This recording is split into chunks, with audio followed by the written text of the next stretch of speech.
Hey, welcome back, it's YJ and his Plant Talk.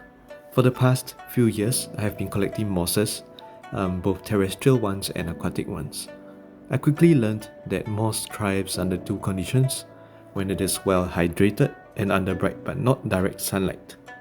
Unfortunately for me, I have almost no sun with north-south facing windows, and whatever little filtered light I have is blocked by the surrounding buildings. So, restricted by sunlight and my own inability to keep moss constantly well watered, I turned to the alternatives of terrariums and paludariums. Now here is where I might help with some of my small discoveries. Important details first, small details after. The first question is, can aquatic moss grow well, and does it grow on land? My answer is yes. Aquatic moss of the common variants like weeping moss, Pelea moss, flame moss seem to do well in normal tanks with a general lighting. And when it is grown on land via immersed conditions, it can grow twice as fast. Live example, here is Java moss on driftwood, Java moss in immersed paludarium, and Java moss on wabikusa. Second question, how to grow moss in Singapore? Well, for aquatic moss, it's pretty simple. Between the previous methods of aquarium, paludarium or wabikusa, I find the immersed paludarium to be the fastest. But for terrestrial moss, it depends on which types of moss you're using. Generally, it seems an empty box with a cover or a moist tray will grow the moss. This leads to the third question, which terrestrial moss is easy and how to keep it alive? I have two types of moss that I prefer. The first is this.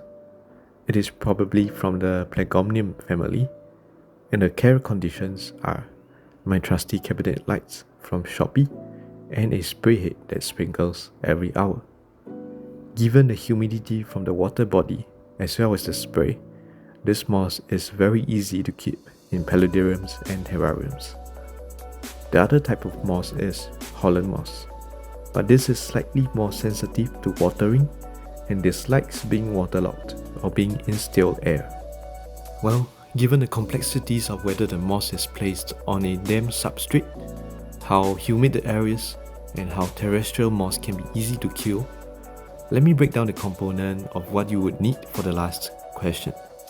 How to keep moss with minimal materials. For terrestrial moss such as squirrel tail moss, Holland moss, or sphagnum, it needs to be in contact with damp soil. The best mix I have found for this seems to be in the following order from bottom up.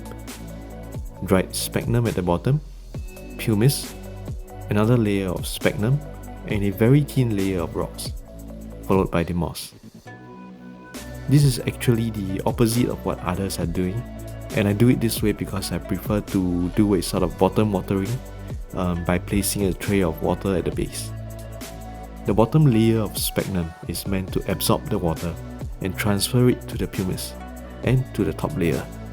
Now, pumice is quite a big retainer of water, and that is important because I don't want the top layer of rocks and sphagnum to be too wet. This method is particularly useful if you are like me. I tend to overwater, and this gives it a bit of leeway.